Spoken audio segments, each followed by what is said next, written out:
Juin 2019, aéroport Montréal-Trudeau. Cynthia Gagné et Judith Caron se rencontrent pour la première fois. Pourtant, elles s'apprêtent à vivre ensemble une expérience des plus intimes. Je suis stressée, mais je me sens comme presque libérée. Et toi, Judith? Je suis contente d'aller à Saint-Louis. Oui. Parce que je souffre la nuit incroyablement. Elles s'en vont à Saint-Louis, au Missouri, pour qu'un chirurgien leur retire un dispositif médical qui leur empoisonne la vie. Combien ça va vous coûter d'aller là-bas? En argent canadien, Cynthia? 23 500 exactement, là, un coût tout terminé. Et vous, Judith? Ça va monter à peu près à 18 000. Comme une trentaine de Québécoises depuis quelques mois, Cynthia Gagné et Judith Caron ont choisi de dépenser beaucoup d'argent aux États-Unis plutôt que de se faire opérer au Québec. J'ai décidé d'aller à Saint-Louis parce que je veux ressortir sur mes deux jambes puis je veux vraiment être capable de revivre ma vie. Les femmes que nous avons rencontrées vivent une crise de confiance envers ceux qui pourraient les opérer au Québec. Nous allons tenter de comprendre pourquoi. Bon, mais bonne chance pour vos opérations. On se parle après la chirurgie qui est dans 3 jours. Oui, 3 jours.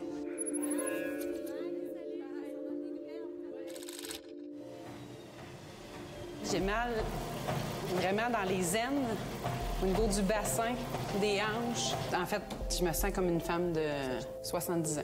Nous avons fait un premier reportage sur l'histoire de Cynthia Gagné en mars 2019. Comme des milliers de Canadiennes chaque année, en 2015, la jeune femme s'était fait implanter une bandelette de plastique sous l'urètre pour traiter un problème d'incontinence à l'effort. On lui avait dit que ce dispositif médical faisait des miracles, sans lui dire que chez 10 % des femmes environ, il entraînait des complications. Des complications parfois dramatiques. Mon combat, c'est de trouver quelqu'un qui va m'enlever cette bandelette-là.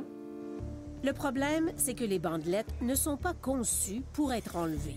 Très rapidement, elles se greffent aux tissus, aux muscles et parfois aux os. En conséquence, la plupart des médecins sont formés pour les poser, mais pas pour les enlever. Et quand les problèmes surviennent, il n'y a pas de consensus médical sur la façon de les régler. Honnêtement, je ne sais plus à qui faire confiance. Nous avions accompagné Cynthia chez plusieurs urologues québécois qui lui avaient offert des traitements différents. Injection de cortisone, retrait partiel de la bandelette ou retrait complet. Une chirurgie invasive et risquée, proposée par une urologue qui disait en avoir fait quelques-unes seulement. Je suis angoissée un petit peu à savoir est-ce que je vais prendre la bonne décision. Nous avions aussi accompagné Cynthia à Saint-Louis, au Missouri, où pratique le docteur Dionysios Veronikis, un urogynécologue spécialisé dans le retrait de bandelettes. Il m'assure que je dois absolument enlever la bandelette au complet et ne pas l'enlever partiellement. Je vais téléphoner, je vais lui demander la possibilité. Au printemps dernier, Cynthia Gagné ne se doutait pas de l'onde de choc que notre reportage allait provoquer. Elle venait tout juste de fonder un groupe de soutien sur Facebook. En quelques jours, j'ai été bombardée de 400 messages en attente personnelle. J'ai eu des téléphones à la maison pour des gens qui cherchaient de l'aide. 6 semaines après la diffusion, nous avons retrouvé Cynthia Gagné à Ottawa. Elle était accompagnée de 7 membres de son groupe de soutien. Qu'est-ce qui t'a le plus frappé depuis la diffusion de l'émission? En fait, c'est la douleur des femmes. C'est la ressemblance de nos symptômes. Des femmes en douleur qui se sentent toutes seules, chacun de leur côté. On voit des histoires vraiment, je m'excuse, d'horreur. Des médecins qui ne savent pas vraiment quoi faire avec les patientes. Dans quelques minutes, les 8 femmes ont rendez-vous avec des représentants de Santé Canada. On est ici aujourd'hui pour vraiment représenter la situation, la problématique des bandelettes d'incontinence. On veut aussi leur démontrer que les médecins sont vraiment dans le déni suite à nos déclarations. Les femmes se font dire que leurs douleurs n'ont pas rapport avec leur bandelette. On ne nous a pas permis d'assister au témoignage des femmes, mais quelques semaines plus tard, certaines d'entre elles sont venues nous raconter leur histoire en compagnie d'autres femmes. Tous les matins, moi, je pleurais. Là. Pas, je m'éclatais pas, là, mais ça coulait. Là. J'endurais ma douleur. Ça faisait mal. Ça faisait très mal. Moi, ça faisait comme si on me prenait des lames de couteau dans les aines. Puis au-dessus des aines, où est-ce que la bandelette a été installée. Ma bandelette avait traversé mon urètre. Ça avait fait des pierres, de la calcification autour. Puis c'est ça qui s'infectait. Tu marches, mais ça tire d'un côté, alors les bursites se développent, les tendinites. Les médecins disent que les complications sont rares. Pourtant, dans le groupe Facebook de Cynthia, il y a près de 600 femmes qui se disent blessées par leur bandelette. 365 d'entre elles ont répondu à un sondage maison qui met en lumière les symptômes les plus fréquents. Douleurs lors de relations sexuelles, 48 % des répondantes. Difficulté à marcher, 46 %. Difficulté à rester assise longtemps, 42 %. Douleurs chroniques aux aines, 35 %. Douleurs chroniques aux hanches, 33 %. Infection urinaire à répétition, 32 %. La plupart de ces complications potentielles sont répertoriées dans les brochures des fabricants de bandelettes et dans des avis publiés par Santé Canada. Pourtant, beaucoup de femmes affirment sur le groupe Facebook que les médecins ne les reconnaissent pas lorsqu'elles se présentent. Moi, j'ai passé des IRM, des prises de sang. Ils ont tout analysé, arthrose, arthrite. J'avais rencontré mon urologue en janvier, avant l'émission. Puis il m'a fait des tests, puis il dit, la bandelette, il n'y a aucun rapport. Tes douleurs mécaniques, ça n'a pas rapport avec la bandelette. J'ai dit, arrêtez vos examens. Là. Je suis venue ici pour trouver des solutions. Parce que ma douleur, c'est la bandelette, puis je le sais, c'est ça. Après avoir vu notre premier reportage, sans même reconsulter ou tenir compte de l'avis de leur urologue, toutes ces femmes ont décidé de se faire retirer leur bandelette complètement. Elles devaient choisir entre des urologues québécois qui ont fait peu de retraits complets et l'urogynécologue américain Dionysios Veronikis qui dit en avoir fait autour de 800. Je voyais pas comment quelqu'un qui a fait quelques opérations d'enlèvement de bandelettes pouvait compétitionner avec Dr Veronikis. Pour moi, il n'y avait aucune chance à prendre. Il était hors de question que je le fasse faire au Québec. Elles ont été les 6 premières patientes québécoises du Dr Veronikis. Elles ne doutaient pas de la compétence des urologues québécois, mais elles ne se sentaient pas rassurées par le fait qu'il semblait avoir fait peu de retraits complets. Un peu stressant, j'ai d'avoir des nouvelles de Judith, qui était déjà prête pour l'opération. Dans un hôtel de Saint-Louis, Cynthia boucle sa valise pour se rendre à l'hôpital. C'est dans 1h25, c'est mon tour. Bye-bye, on devrait se donner des nouvelles bientôt. Puis comment ça s'est passé? En fait, la bandelette était positionnée, était pas à la bonne place dans le corps, donc elle a été difficile à retrouver. In Cynthia, the mesh was attached onto the pubic bone and it had a long track and a deep track into her leg muscles. This prevented her muscles from working normally. And that was causing her pain? The pain was the muscle spasm around the mesh and the pulling constantly. Il était encore trop tôt pour savoir si la chirurgie allait définitivement libérer Cynthia de ses douleurs. Mais déjà, elle était convaincue que les milliers de dollars qu'elle venait de verser au Dr Veronikis étaient un bon investissement. Il a fait l'impossible et on l'a vu, là, la bandelette. J'ai vu des bandelettes retirées ici au Québec. Ça n'a rien à voir avec ce qu'on a vu comme ma bandelette, qui est quasi intacte. Il n'y a pas beaucoup de humains après. Cette photo, qui a beaucoup circulé dans le groupe de Cynthia, a-t-elle raison de faire peur aux Québécoises? La RAMQ doit reconnaître que pour le moment, il n'y a aucun chirurgien qui possède l'expérience nécessaire pour retirer complètement des bandelettes qui causent des douleurs. Cette déclaration est la revendication principale de Cynthia Gagné. Celle-ci ne remet pas en question la compétence des urologues québécois. Elle demande que leur manque d'expérience en matière de retrait complet de bandelettes soit reconnu. Le 27 octobre dernier, 82 membres de son groupe de soutien étaient réunis dans un hôtel de Trois-Rivières. Elles arboraient fièrement leur mot-clic « améché ». Améché comme dans mèche, le nom anglais qu'on donne aux bandelettes. Présentement, la RAMQ refuse de rembourser nos chirurgies aux États-Unis. À ce jour, 31 Québécoises sont allées faire retirer leur bandelette aux États-Unis. Pour justifier son refus de rembourser les frais du type de chirurgie qu'elles ont subi, la Régie de l'assurance maladie du Québec invoque que quelques médecins québécois sont capables d'en faire des semblables. Nous nous sommes intéressés à l'histoire de 2 femmes qui se sont fait retirer leur bandelette au Québec. Dès la sortie de l'opération, j'avais une douleur intense comme j'avais jamais subi une douleur comme ça dans ma vie. Lise Brouillard s'est fait poser une bandelette en 2017. 6 semaines plus tard, elle a toujours mal lorsqu'elle revoit son urologue. Il m'a référé à un neurologue. J'ai passé des tests en neurologie. On me disait que tout était correct. J'ai vu un ostéopathe, j'ai fait de la physiothérapie, de l'acupuncture, un neurologue, un orthopédiste, un médecin en médecine sportive. Jamais personne vous a dit c'est votre bandelette, peut-être? Personne. Jamais. 7 mois après la chirurgie, elle n'en peut plus. Elle retourne voir son urologue. Puis là, je lui ai dit, enlevez-moi ça. C'est la seule chose que j'ai pas essayé, renverser ça pour voir ce que ça va donner. Son urologue la réfère à un urologue de l'hôpital général juif de Montréal.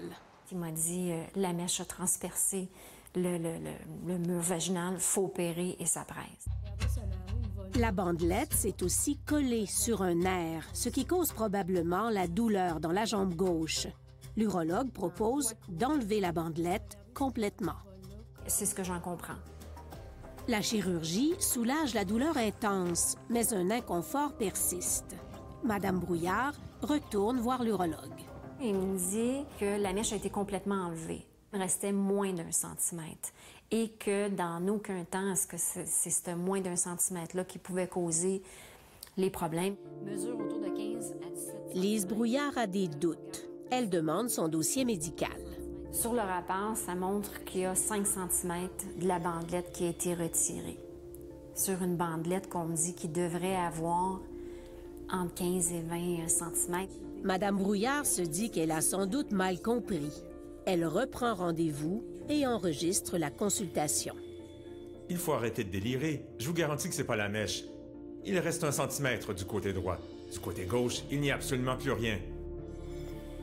Quand Madame Brouillard dit à l'urologue qu'il lui semble avoir lu dans son rapport de pathologie que 5 cm de bandelette seulement avaient été retirés, il répond qu'il n'a pas le rapport sous les yeux, que ça devrait être beaucoup plus que ça. Et il réitère que presque toute la bandelette a été enlevée. Ce qui reste, c'est vraiment le petit centimètre qui traverse le trou obturateur. Pour ce qui reste de la mèche, n'y pensez plus. J'ai décidé d'aller voir à Saint-Louis, le docteur Véronikis, et de me faire opérer. Madame Brouillard n'est pas au bout de ses surprises. Ginette Théoret aussi a eu des problèmes immédiatement après la pose de sa bandelette. Dès que je suis allée au rendez-vous de suivi, j'avais de la difficulté à m'asseoir. Je sentais comme un ballon dans mon ventre, un gros inconfort, comme si quelque chose coinçait. L'urologue de Madame Théoret la réfère à une urologue de l'hôpital Maisonneuve-Rosemont. Elle a tout de suite fait un examen gynécologique, puis elle a constaté qu'elle touchait la bandelette du bout de ses doigts. La bandelette a perforé la paroi vaginale. L'urologue propose un retrait partiel de quelques centimètres. En me réveillant, j'avais les mêmes douleurs, à part que j'avais plus mon ballon. Là. Mais toutes mes autres douleurs aux jambes, à l'aine, c'était la même chose. L'urologue suggère d'opérer à nouveau pour enlever les quelques 20 cm de bandelette qui restent. Ça a pris à peu près 2 semaines pour que les douleurs reviennent, là, que je me rende compte que j'avais encore les douleurs aux jambes. Elle m'a montré la photo, puis c'était plein de chair. Quand vous avez vu la photo de la bandelette de Cynthia, comment vous avez réagi? J'ai pleuré. C'est pas à comparer, là. Elle a, tu vois toute la bandelette intacte. Moi, on la voit pas du tout. C'est du sang puis des chairs qu'on voit.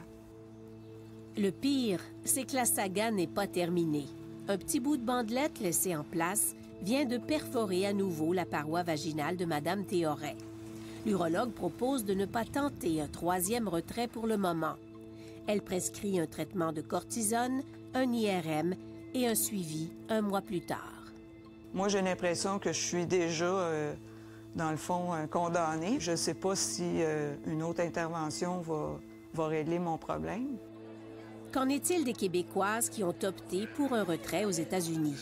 En octobre, au rassemblement des Améchés, nous avons croisé certaines d'entre elles.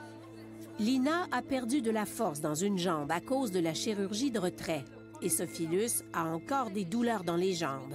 Mais les 3 femmes ont retrouvé leur bien-être. Toutes les douleurs mécaniques sont disparues. J'ai rien de ça. Ah, ça va super bien. Moi, j'avais l'urètre perforée.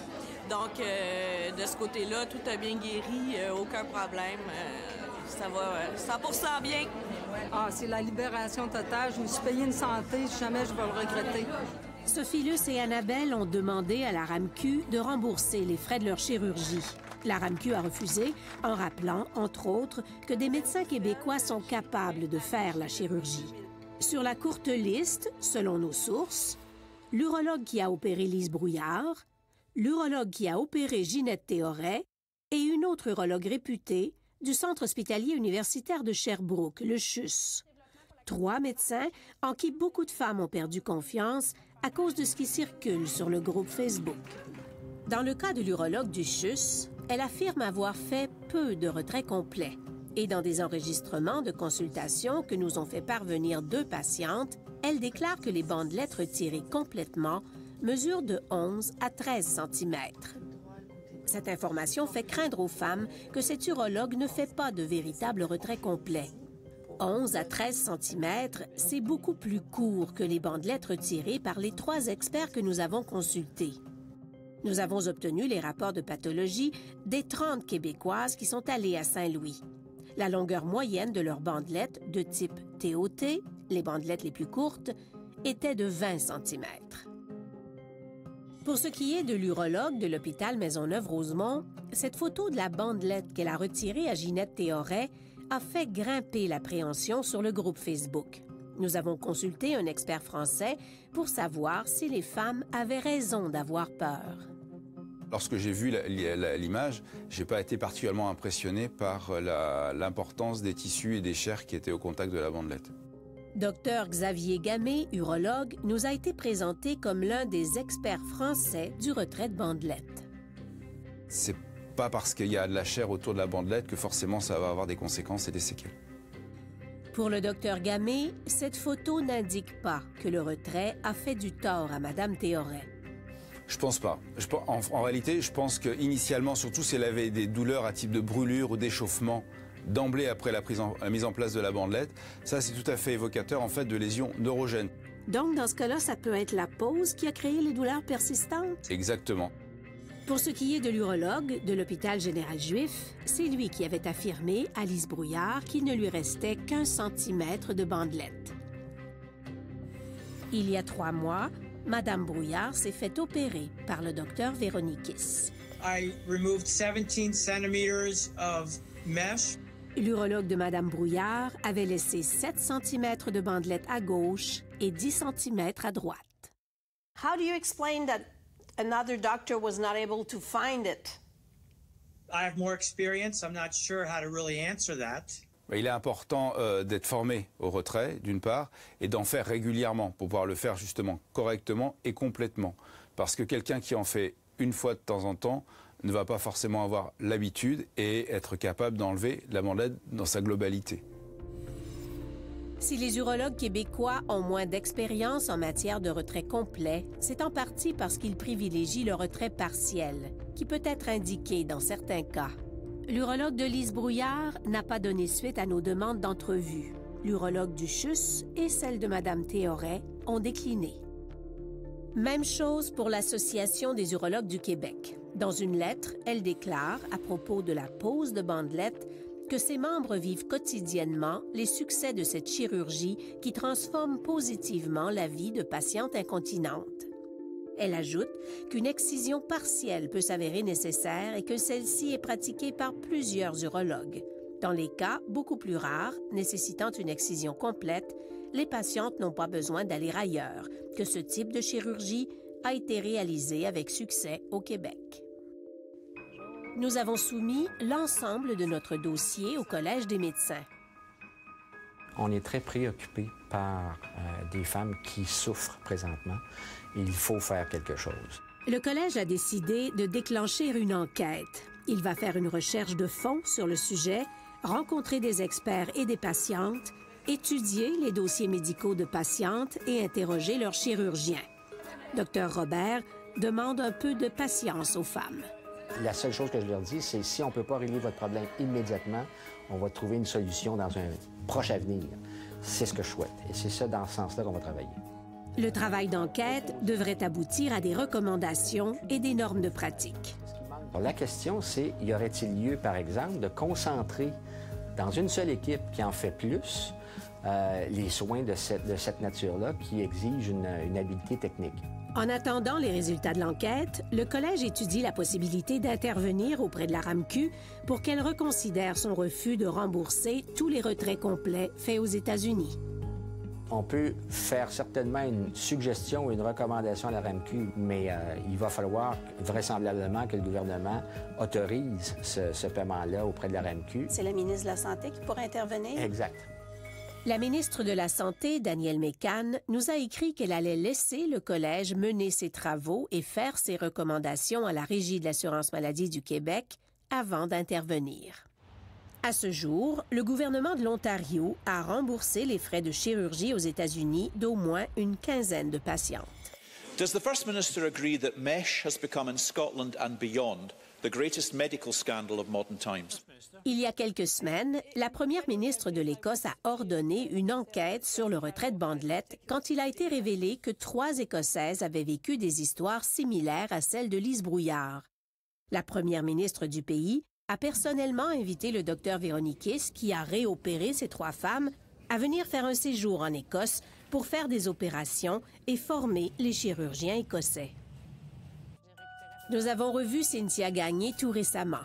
Ce n'était plus la femme souffrante que nous avions connue il y a 11 mois.